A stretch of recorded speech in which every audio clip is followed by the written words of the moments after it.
भाजपा जिला मंत्री नूतन गुप्ता ने पूर्णिया पूर्व प्रखंड के सिकंदरपुर पंचायत स्थित बरसोनी टोला में आयोजित संगठन सशक्तिकरण यात्रा के तहत स्वाभिमान सभा में शिरकत की।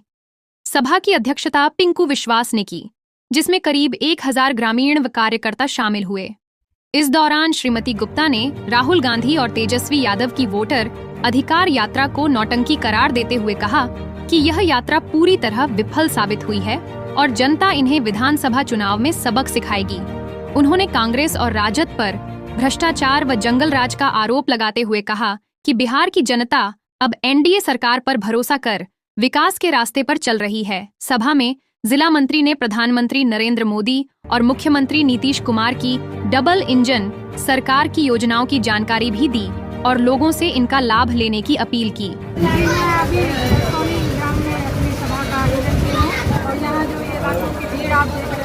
इनको मैं अपने सरकार के द्वारा किए गए तमाम कार्यों से अवगत करा रही हूँ, क्योंकि चुनाव काफ़ी नज़दीक है और अपने जनता के जो मैं चुनाव के लिए हर सरकारी योजना से परिचित करवा रही हूँ, उनसे मिलने वाले लाभों को उनके सामने ला रही हूँ।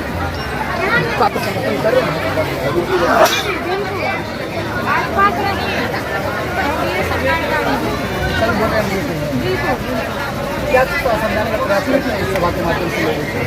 समझाने का प्रयास करना अभी जैसे आप थोड़ी देर पहले ही देखे होंगे कि हमारे विपक्ष के द्वारा वोट बचाओ यात्रा निकाला गया और वो पूर्णिया आए हुए थे। तो बिहार की जनता जो है काफ़ी समझदार है।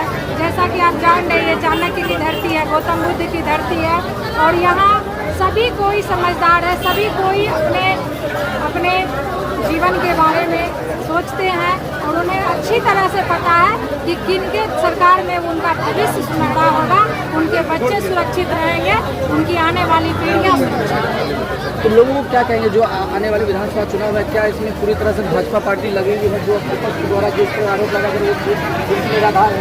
विपक्ष तो इसी तरह से अभी बरसाती रुपये के जैसे टर्टर करता है। आने वाले समय में क्या, आने वाले कई वर्षों तक एनडीए की ही सरकार रहेगी, 2025 फिर से नीतीश। अच्छा, नूतन गुप्ता अपने आप को कितनी मजबूत साबित करती है इस विधानसभा क्षेत्र में सदर में? जी, मैं भारतीय जनता पार्टी की कार्यकर्ता हूँ और आप जैसा लहर देख रहे हैं, यहाँ जो ये तमाम समर्थक आपको नजर आ रहे हैं, तो ये कहीं न कहीं भारतीय जनता पार्टी एनडीए सरकार की मजबूती का ही सबूत आपको देखने के लिए मिलेगा। मजबूती के साथ देश में बहुत ज़्यादा मजबूती के साथ चल रही है। तो क्या लगता है भाजपा इस बार काम कर रही है? देश में काम कर रही है और काम करेगी। विपक्षी सरकार तो बोलते हैं भाजपा कुछ काम नहीं करेगी, इस समय सरकार खुद चोर है और वो खुद हारेगी। अभी जो यहाँ पे शामिल हुए हैं, क्या कुछ लग रहा है आपको, कितनी लग रही है? हेलो, मैं चाहूँगा आप सभी अस्थिर होकर के अपने अपने स्थान पर बैठे रहें। अच्छा, बीजेपी का जो कैंडिडेट है मैं कार्यक्रम समाप्त होने के बाद आए हैं कभी आप लोग इधर? जी आते हैं, लेकिन इधर कम आ रहे हैं। तो इस बार अब लोग उसी को पसंद करेंगे या कोई नया चेहरा देखेंगे? अभी हम नहीं कर सकते हैं इस बात, वो तो सरकार की पार्टी की जो नीति है वो अपना निर्णय करेगी। तो सदर में इस बार बीजेपी का ही सीट रहेगा? बिल्कुल रहेगा। क्या नाम है आपका? सुरेश चौधरी। 22 वर्ष लड़कों के लिए और 18 वर्ष लड़की के लिए आपको बढ़ा दिया गया है, 25 वर्ष और 21 वर्ष कर दिया गया।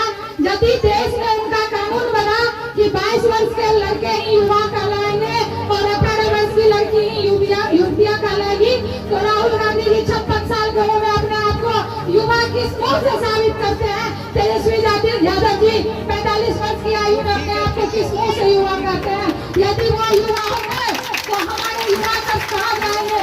हमारे जो इतने नौजवान हैं उनका क्या होगा? और उनकी अमर्यादित भाषा तो सुनिए, वो नारा क्या देते हैं? वोट चोर गद्दी छोड़। ये कहाँ की भाषा है? हमारे समाज में हमारे बुजुर्ग को, हमारे श्रेष्ठ को सम्मान देना पड़ता है। आदरणीय नरेंद्र मोदी जी विश्व के सबसे लोकप्रिय नेता है, पूरे देश के प्रधानमंत्री है। समझाने का तो और भी तरीका है, नारा देने का और भी तरीका है।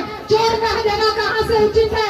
उनके चोर कहने की बातों का ताबड़तोड़ जवाब आने वाले समय में हम वोट से देंगे। भाषा की मर्यादा सबों के लिए जरूरी है। यदि यहाँ कोई भी आदमी बैठा हुआ है, हम हैं, आप हैं, कोई भी किसी से अपमानित जनक बात बातें करेंगे तो ये घोर निंदनीय है। यह देश के लिए चिंता का विषय है। अब वो बिहार नहीं रहा, बिहार चाणक्य की धरती है, गौतम बुद्ध की धरती है। यहाँ की जनता को पार की नजर है। जो